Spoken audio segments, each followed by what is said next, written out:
Oi pessoal, tudo bem?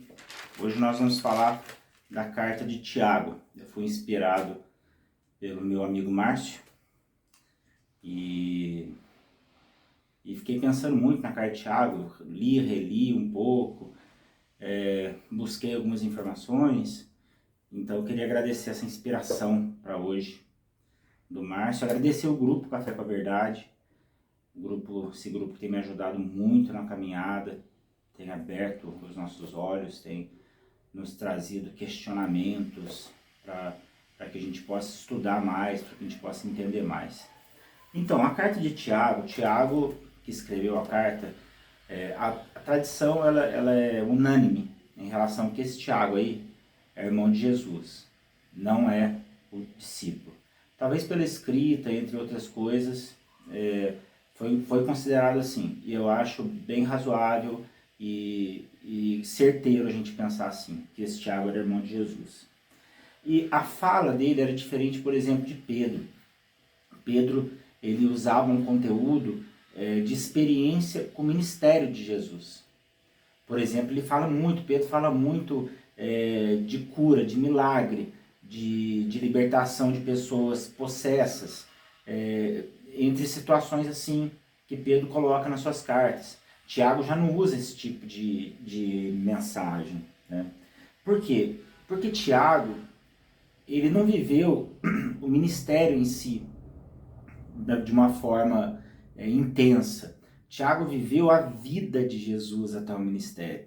E a vida de Jesus até o ministério é tão importante quanto o ministério. Porque ele passou a infância com Jesus, ele passou a adolescência com Jesus, ele passou a idade adulta com Jesus.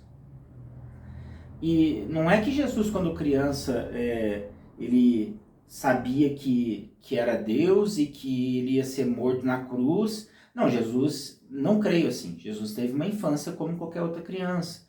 E a revelação de Deus para ele foi progressiva também, como é assim Deus falando com Israel e com a igreja e nos tempos de hoje também, de uma forma progressiva. Então Jesus, quando criança, com 7 anos, a você morto na cruz. Não, eu não acredito que tenha sido assim. Eu acho que foi progressivamente. Aos 12, por exemplo, ele fala, não, eu estou fazendo a vontade do meu pai. Então, e ele, como um judeu, ele era um mestre. Ele não era um mestre reconhecido pelos fariseus, mas ele conhecia muito o Antigo Testamento, tanto que ele ensinava no templo. Já novo, com 12 anos, ele ensinava no templo. Então Tiago viveu isso com Jesus, viveu Jesus entender na palavra, viveu Jesus tentando reconhecer a vontade do Pai para a vida dele, chegando ao ápice no seu ministério do entendimento todo do que o Pai queria para ele. Mas Tiago viveu a vida com Jesus. E é por causa disso que a carta dele é tão cheia de humanidade e tão escassa de doutrina. E eu gosto disso. Então, Tiago, ele faz algumas coisas, né? Ele fala algumas coisas muito interessantes. E a carta dele é recheada de comportamentos para com o ser humano, de obras para com o ser humano, de atividade, de relação, de intensidade para com o homem, né? Paulo prega muita doutrina em relação à fé. Então é somente a fé, somente a fé. Paulo sempre fala isso, e Lutero pegou isso também, né? Somente a fé. Tiago fala, é somente a fé, mas se você não mostrar a obra, não adianta nada. Então, a carta de Tiago, ela não combina muito com o povo evangélico hoje.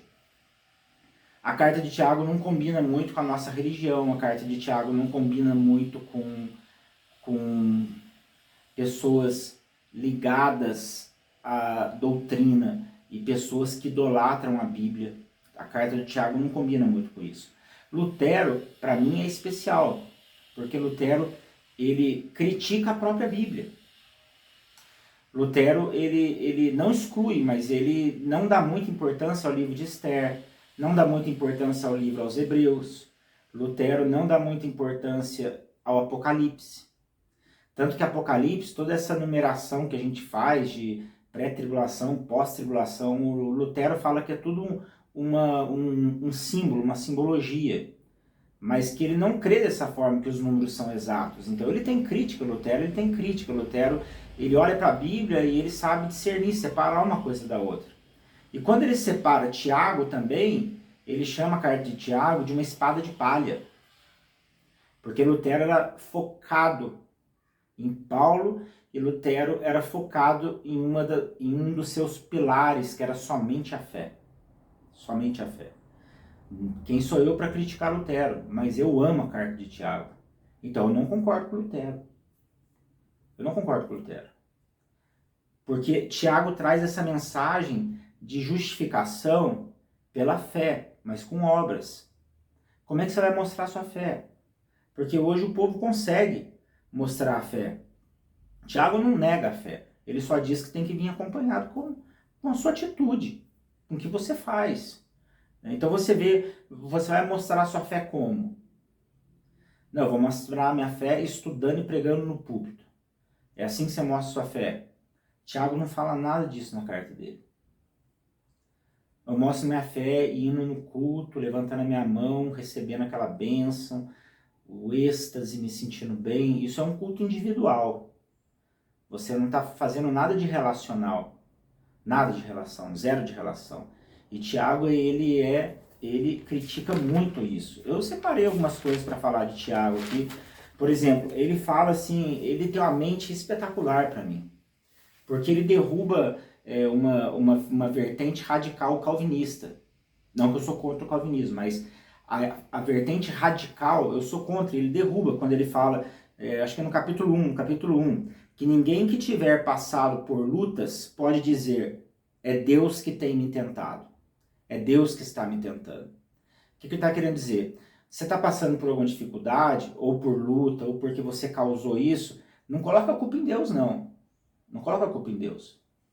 Não é aquela corrente que diz assim, Deus faz tudo. Deus, ele permite e ele assina embaixo de tudo. Tiago fala, não põe a culpa em Deus. Olha a visão que ele tinha. Deus não tem nada a ver com isso. Tá? A culpa do mal é nossa. A culpa do mal está no mundo. É diferente. Então, e ceder ao mal é coisa nossa. Então, nós entramos no ciclo do mal. Mas não é que Deus fez isso. Não, Deus fez o Rodrigo entrar no ciclo do mal para ele aprender. Tá certo, eu aprendi, mas não seria necessário se eu quisesse aprender de outra forma, ou se eu pudesse aprender de outra forma. E ele fala mais, Tiago, fala que quem ouve a palavra, entende a palavra e não faz nada, só entende, é como uma pessoa que olha para o espelho e depois não se lembra da sua aparência. Então você entende a palavra cai no seu coração, quando você olha para o espelho, o que você tem que enxergar? Eu sou corrompido, eu sou frágil, eu sou fraco, como diz ele, que as riquezas passam, tudo passa, o homem passa, Tiago diz. Mas não, a gente olha para o espelho e esquece o que a gente olhou e fica no nosso coração a pessoa vaidosa e soberba, que nós sempre somos. Tiago fala mais, que aquele religioso, aquele cara que fala bem, que aquele cara que fala demais, ele está se enganando. O religioso, essa palavra religião aqui que ele usa, aqui no final do capítulo 1, é a palavra de religião de serviço cerimonial mesmo. É o religioso de hoje. É o religioso não sendo completamente contra, mas aquele cara certinho, bonitinho, perfeitinho, que abre a igreja na hora certa, fecha a igreja na hora certa, faz a cerimônia certinha, sobe no púlpito na hora certa, prega certinho, prega bonitinho, tudo no molde, tudo no modelo bonitinho, certinho. Tiago fala, certo, você é o religioso, certo. Só que ele fala assim, a verdadeira religião, o que ele quer dizer? A verdadeira cerimônia, se você quiser ser um religioso cerimonial, a verdadeira cerimônia é cuidar dos desamparados, dos pobres e das viúvas. Então, Tiago fala assim, você quer ser uma pessoa religiosa, se crente certinho, bonitinho? Então, faça a sua religião. Sabe qual que é a sua religião? Cuida dos desamparados. Essa é a sua religião. É difícil ouvir isso. É difícil é o vício para quem está em igreja, para quem está enfiado em igreja, sabe? É difícil as igrejas, elas fazem separação, né? Nós vamos chegar lá, tem uma coisa para dizer aqui. Aí Tiago diz assim, o homem rico entra na igreja e você bajula o homem rico. Aí o homem pobre entra, você nem liga. Isso que ele está dizendo aqui, ele que está dizendo. Você despreza uma pessoa que é aceita por Deus, tá? E vira juiz. Deus escolhe gente desprezada e você despreza quem Deus escolheu.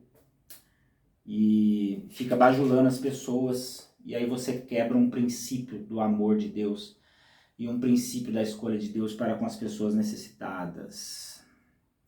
E ele diz, haja com bondade. A misericórdia é gentil e vence o julgamento severo. Das doutrinas, em muitas delas, elas julgam severamente. A misericórdia, ela vence o julgamento severo. Tiago diz isso.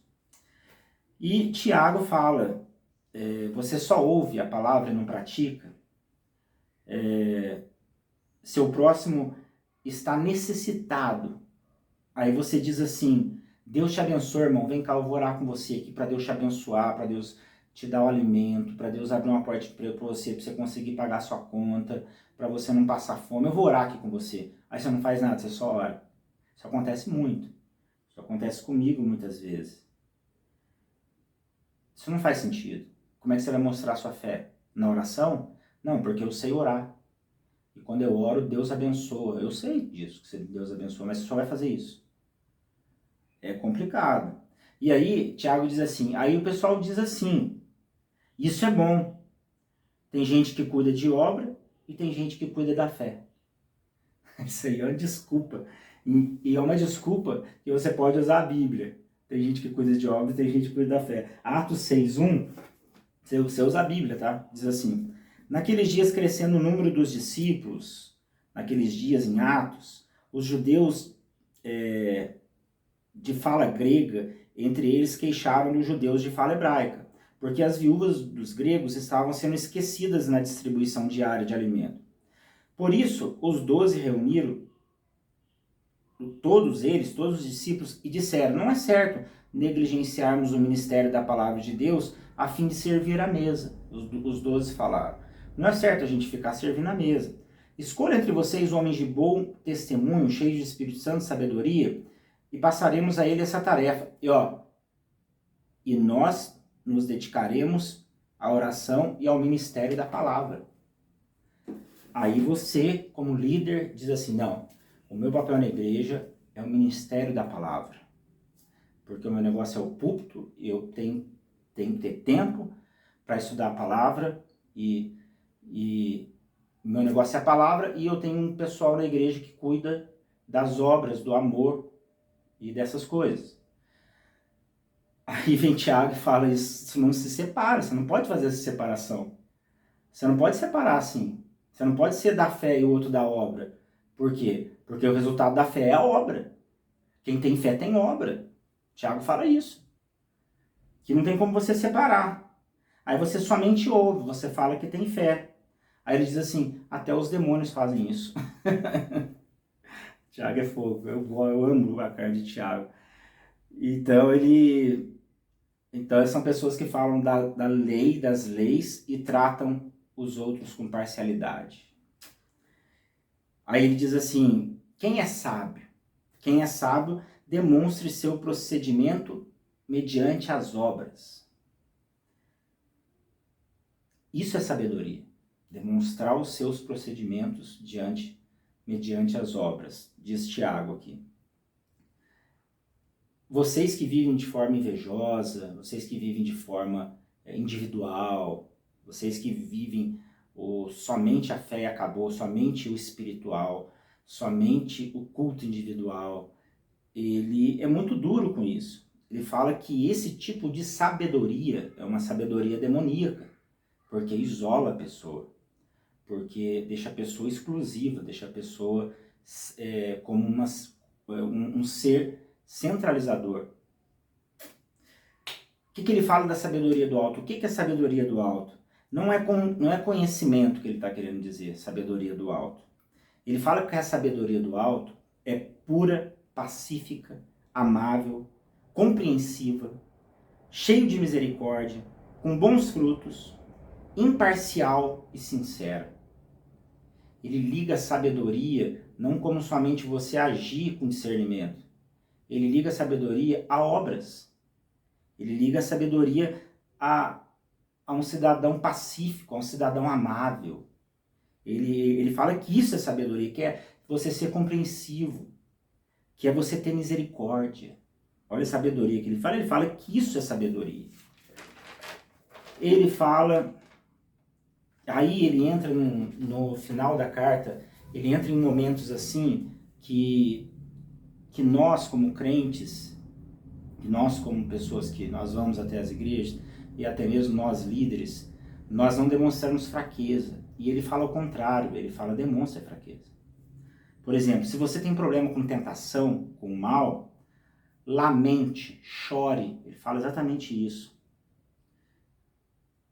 Lamente, chore, troque o riso pela tristeza, porque você está passando por essa dificuldade. Então ele fala, sinta isso.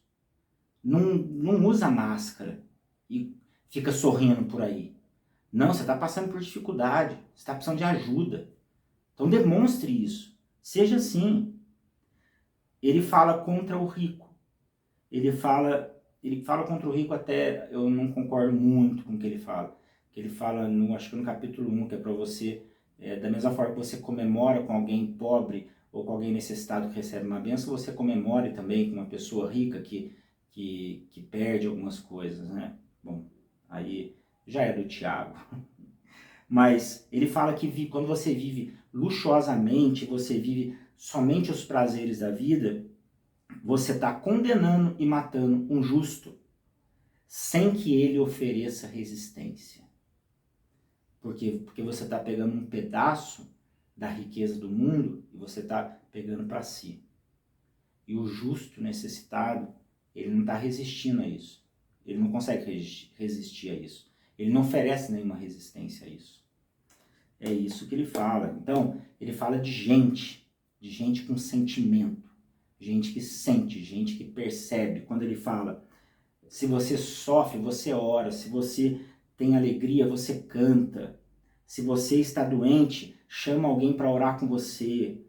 Confessa os seus pecados, fala do que está acontecendo, pelo amor de Deus. Fala, não, mas eu sou pastor, não posso. Você vai se afundar numa depressão, alguma coisa desse tipo. Fala, chama, fala, tô triste, preciso de uma bênção, ora por mim, pelo amor de Deus. Pecados se afasta e você o traz de volta, ele fala assim. Que quando o pecado se afasta e você o traz de volta, o pecado afasta a pessoa, isola a pessoa. Ele fala exatamente isso, você pega a pessoa e traz ela de volta. Ele fala exatamente isso, ele não fala que Deus fez isso, ele fala que você fez isso. Olha que interessante. Ele atribui esse resgatar não só a Deus, mas a quem está fazendo. Então, se a pessoa se isolou, está no final da carta. Se você se isolou, afastou por causa do pecado, e aí outra pessoa vem e traz você de volta, a pessoa salvou essa vida. E muitos pecados foram perdoados. Ele atribui esse gesto a obras. Ele atribui esse gesto a gente fazendo alguma coisa pelos outros. Então é realmente muito polêmica a carta. E é para isso mesmo. É para acabar com a religião, é para acabar com os religiosos, com a nossa religião. E é uma visão diferente dos apóstolos, ele tinha. Uma visão diferente dos discípulos. E para mim é excelente a carta, tanto de Tiago quanto aos Hebreus, que Martinho Lutero criticou. Concordo com a crítica dele em relação ao Apocalipse, mas Tiago e Hebreus eu não concordo com Martinho Lutero. Para mim a carta de Tiago ela é excelente. Amém?